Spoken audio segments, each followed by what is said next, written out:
ಹಾಸನ ಮಾತ್ರವಲ್ಲ, ಹಲವು ಜಿಲ್ಲೆಗಳ ಜನರು ಹೃದಯಾಘಾತದಿಂದ ಬೆಚ್ಚಿ ಬಿದ್ದಿದ್ದಾರೆ. ಅದರಲ್ಲೂ ಬಾಗಲಕೋಟೆಯ ಒಂದು ಕುಟುಂಬದಲ್ಲಿ 7 ಜನ ಹೃದಯಾಘಾತಕ್ಕೆ ಬಲಿಯಾಗಿದ್ದಾರೆ. ಇನ್ನು ಕೆಲವೆಡೆಯೋ ನಿಂತಲ್ಲೇ ಜನರ ಪ್ರಾಣವನ್ನ ಹೃದಯಾಘಾತ ಕಸಿದಿದೆ.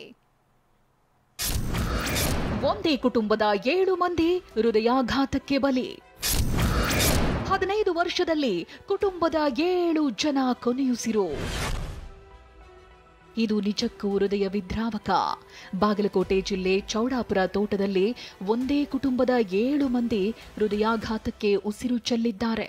ಕುಟುಂಬದ 3 ತಲೆಮಾರನ್ನ ಹೃದ್ರೋಗ ಕಾಡ್ತಿದೆ. ತಾಯಿ ಯಮನವ್ವ ಮಲಗಿದ್ದಲ್ಲೇ ಮೃತಪಟ್ರೆ, ಮಕ್ಕಳಾದ ಸಂತಪ್ಪ, ರಾಮಪ್ಪ, ಸಂತವ್ವ, ಕಾಶಪ್ಪ ಕೂಡ ಉಸಿರು ಚೆಲ್ಲಿದ್ದಾರೆ.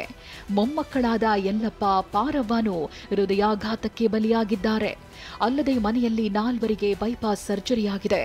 15 ವರ್ಷದಲ್ಲಿ 7 ಮಂದಿ ಹೃದಯಾಘಾತಕ್ಕೆ ಪ್ರಾಣ ಬಿಟ್ಟಿದ್ದು ಕುಟುಂಬದವರೆಲ್ಲ ಕಂಗಾಲಾಗಿದ್ದಾರೆ.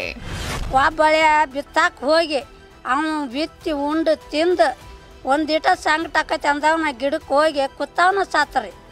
ಆಮೇಲತ್ರಿ ನಾನು ಇದನ್ನೆಲ್ಲ ಸೋಸಿ ಮಾಡಿ ಬಡವ್ರ ದುಡ್ಕೊಂಡು ತಿನ್ನು ಹೇಳಿದಾಗ ನಾವು ಒಂದಿಟ ಮುನ್ಕೊಂಡು ಹೇಳಿ ಹೊಡೆದ ಎದ್ಯಾಗ ತೊಟ್ಟ ಅಂದದ್ದು ನನಗೆ ಗೊತ್ತಾ ಇಲ್ರಿ. ದವಾಖಾನಿಗೆ ಮಕ್ಕಳು ತಗೊಂಡು ಹೋಗಿ ತೋರಿಸ್ಕೊಂಡು ಬಂದ. ಬಸ್ ಓಡಿಸುವಾಗಲೇ ಡ್ರೈವರ್ಗೆ ಹಾರ್ಟ್ ಅಟ್ಯಾಕ್. ಚಾಮರಾಜನಗರದಲ್ಲಿ ಹೃದಯಾಘಾತದಿಂದ ಖಾಸಗಿ ಬಸ್ ಚಾಲಕ ರಮೇಶ್ ಮೃತಪಟ್ಟಿದ್ದಾರೆ. ಹನೂರು ತಾಲೂಕು ಮೀನ್ಯಂ ಗ್ರಾಮದ ರಮೇಶ್ ಎದೆನೋವು ಬಂದ ತಕ್ಷಣ ಬಸ್ ನಿಲ್ಲಿಸಿ ಆಸ್ಪತ್ರೆಗೆ ತೆರಳಿದ್ರು. ಬಳಿಕ ಪ್ರಾಥಮಿಕ ಚಿಕಿತ್ಸೆ ಪಡೆದು ಬಸ್ ಸ್ಟ್ಯಾಂಡ್ನಲ್ಲಿ ಜ್ಯೂಸ್ ಕುಡಿತಿದ್ರು. ಈ ವೇಳೆ ಹಾರ್ಟ್ ಅಟ್ಯಾಕ್ನಿಂದ ಕುಸಿದು ಬಿದ್ದು ಮೃತಪಟ್ಟಿದ್ದಾರೆ.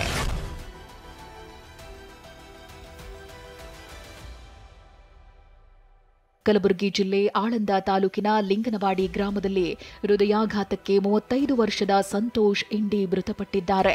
ಜಮೀನಿನಲ್ಲಿ ಕೆಲಸ ಮಾಡುವಾಗ ಕುಸಿದು ಬಿದ್ದಿದ್ದು ಆಸ್ಪತ್ರೆಗೆ ಸಾಗಿಸುವಾಗ ಉಸಿರು ಚೆಲ್ಲಿದ್ದಾರೆ.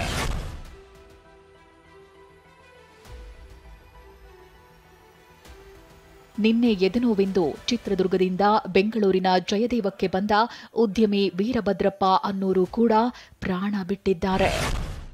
Bureau report TV9.